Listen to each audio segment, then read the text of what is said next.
Chapter 7 The Final Curtain. Sante Pacenti was not at all pleased with the latest development.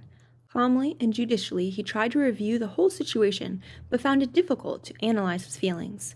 He felt, quite justified in refusing to give an immediate assent to his son's request. To his legalistic mind, that would have been most imprudent. Moreover, he appears to have been chagrined that Francis anticipated his consent and wrote a letter of application without prior approval. At any rate, he kept a sharp eye on the arrival of correspondence, and when a reply duly arrived from the Passionist monastery at Recanati, addressed of course to Francis, he put the letter aside and did not give it to his son. Granted that parental control was more strict than it is today, granted that even such supervision of his son's correspondence was sanctioned by custom or family tradition, it is still difficult to fathom the reason for such an action. It was a curiously weak and ineffectual gesture, but it does show the extent to which the father's judgment had been clouded by his deep emotional distress. Indeed, Sante Pacenti found it hard to explain his motives in thus persistently opposing a vocation that had all the signs of being a true call from God. As he saw it, he had a right to be considered. He was 67 years of age and already looking forward to retirement. His hopes for the future had been pinned on Francis, for whom he had planned a brilliant career. He had expected the boy to follow his own calling of the law, and his college course gave promise of a bright future. Then would follow a suitable marriage, and in the course of time a growing family. Sante Pacenti hoped to enjoy the scriptural blessing of seeing his grandchildren. Now all these castles in the air had dissolved before his eyes, and the fond father saw only the ruin of his dreams. His opposition might not have been so strong had his son made any other choice. Already, Francis had a brother in the Dominicans, and there is no record of any difficulty raised over his vocation. A vocation to the diocesan priesthood would offer hopes of preferment, which would in the future bring honor to the name of Pacenti. But in the Passionist congregation, the bleak prospect was an obscure life of penance, fasting, and unrelenting austerity. That was the real difficulty. Sante Pacenti feared that his son would be unable to support the full rigor of Passionist life. He would never have raised so many difficulties had Francis elected to join a less severe order. This view is supported by written testimony from Sante Pacenti himself. Francis did not forget that he had already been accepted by the Jesuits. Shortly after he entered the Passionist congregation, he tactfully wrote a brief note to the Jesuit provincial to thank him for his past kindness. He enclosed this in a letter to his father, with a request to forward it in due course. Before doing so, Sante Pacenti added a note to his son's letter as an endorsement and a record. In quotes, "On October 7th, I received and forwarded to the Jesuit provincial the letter which thanked him for his kindness in having accepted him as a postulant for his community. This would have been in accord with my wish, because my son is of rather delicate constitution. We can only hope that his superiors, in putting him to the test, may judge him unsuitable on account of his health. He will then be able to transfer to his old superiors and teachers, to whom he always wished to be united in spirit. I have written this with many tears and great compunction, a grace which I am sure that my blessed angel has obtained for me from the Lord." End quote. In the meantime, the impatient Francis was awaiting the expected reply from Recanati. When it failed to arrive, he wrote a second time, repeating his earnest entry to be accepted as a postulant for the congregation, and begging for an immediate answer. Not a little perplexed, the Passionist provincial wrote a second letter of acceptance, but by the time it reached Spoleto, Francis was already on his way. With considerable misgiving, Sante Pacenti came to a reluctant decision. He made up his mind to give a cautious and qualified approval to Francis, at the same time insisting that his vocation be subjected to further test and examination. Later, in the peace and quiet of the monastery, the thoughts of Francis went back again to those days of stress and travail. In the interval, things had fallen into better focus, and he understood them more readily afterwards than he did when they were actually taking place. Recalling the endless talk about his vocation, he wrote to his father on May 23, 1857, when he had been 9 months in the monastery. In quotes, "Now I understand to some extent the expressions I heard often enough from you, from my teachers and others, words which at the time seemed to me to be meaningless and commonplace. Now I understand what they meant when speaking of one who had entered religion. They used to say, 'He has chosen the better part. He has entered the narrow gate. He has escaped the storm. He has avoided the snares and pitfalls of the world, the flesh, and the devil,' and many similar sayings. Happy indeed is one called to such a state, one who quickly answers the call." End quote. He realized, too, the debt of gratitude he owed to Mary for her critical intervention when the issue still lay in the balance. He had no need to consult a calendar. The date was indubitably stamped on his memory. Coupled with his sense of gratitude was his sorrow for the wasted time, the wasted opportunities. He shuddered to realize how narrowly he had escaped spiritual shipwreck. In quotes, "Even though I know that all are not as I was, dear God, what heartache such things cause me now. I can honestly say that from the time I started going places, I did no more study. I was full of hypocrisy. Goodness knows to what depths I might have fallen had not Mary, graciously even to those who do not invoke her, come to my aid on the octave day of her Assumption." End quotes. As time went on, this fact seemed more deeply engraved upon his mind.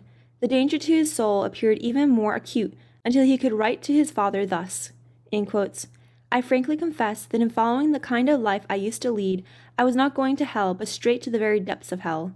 Oh, well was it for me that Mary, with her merciful and gracious hand, drew me back from hell like a brand from the burning. If that had not happened, I would have cried vengeance on you, Father dear, because without your realizing it, you were much too easygoing with me." End quote. In the end, Sante Pacenti bowed to the inevitable. He sent for Francis, handed him the provincial's letter of acceptance, and told him he could now leave with his blessing and his prayers. The eager Francis would have left at once, but a certain amount of delay was necessary. It would be shorter than usual, however, for contrary to the usual practice, Francis had been accepted without any preliminary interview. The provincial had dispensed with this formality and had instructed him to proceed to the novitiate as soon as possible.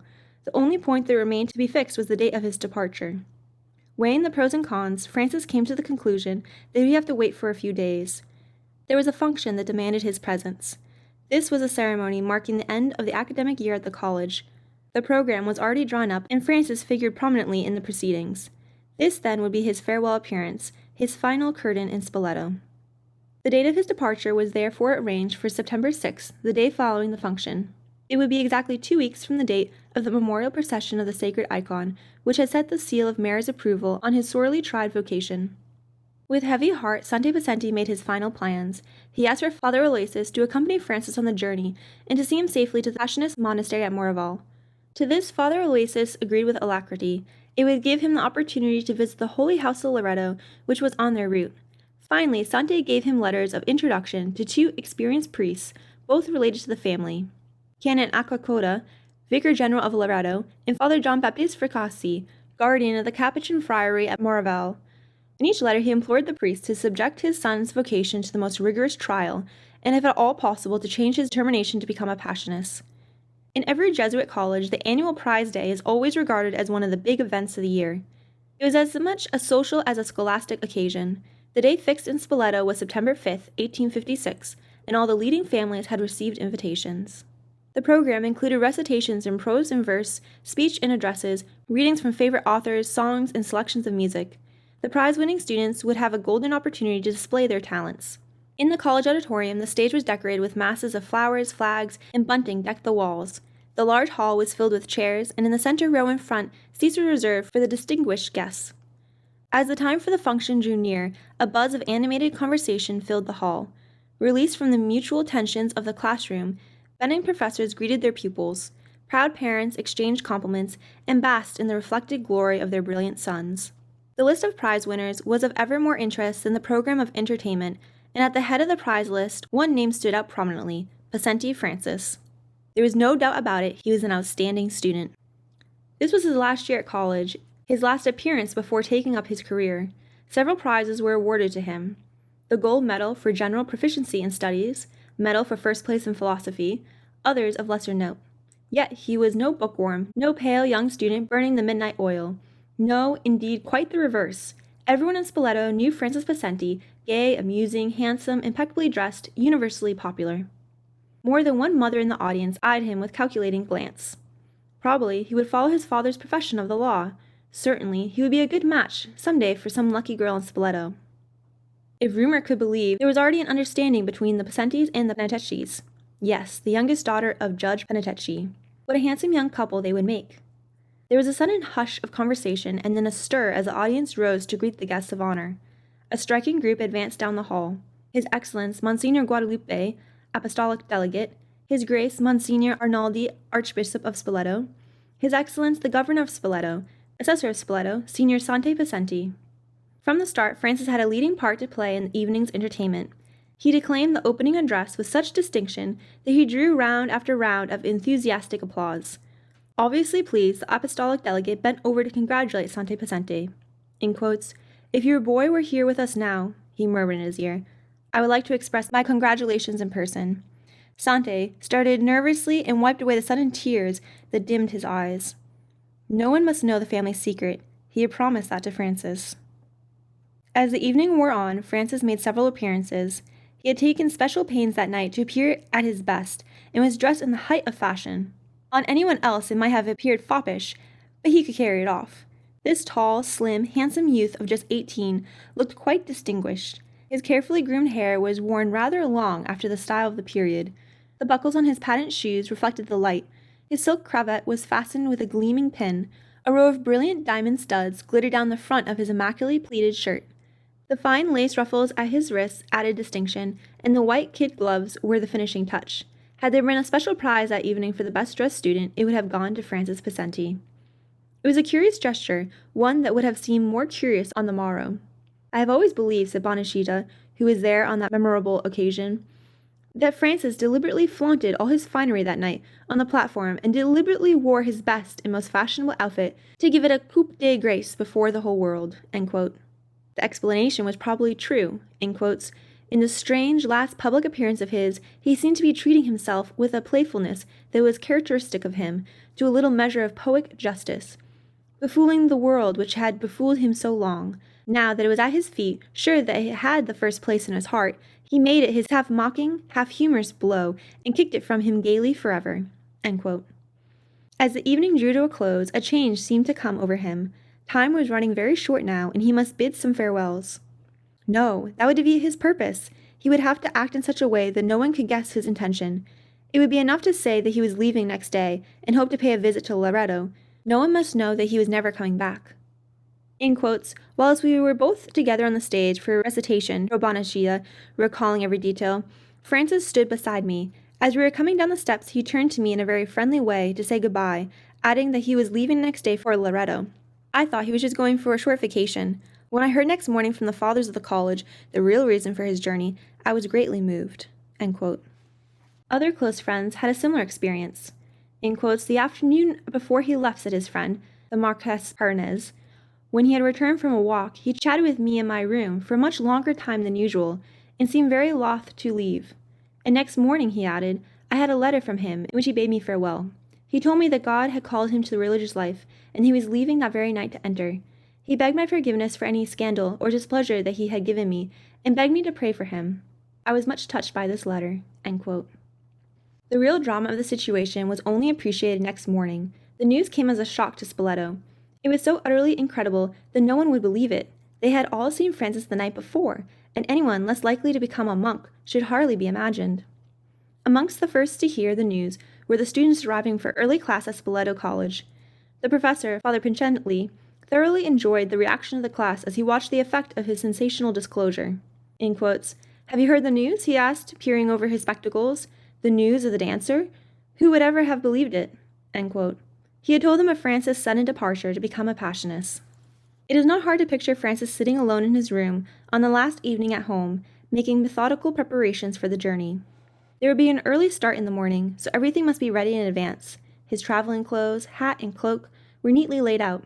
His small valise was packed only with what was strictly necessary.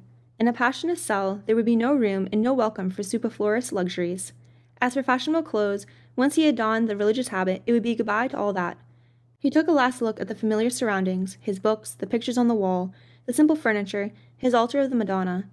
Involuntarily, he smiled as he glanced at the wardrobe with its array of finery, the imported suits, the silk cravats, the flowered waistcoats, the jeweled dress studs, the gold pins.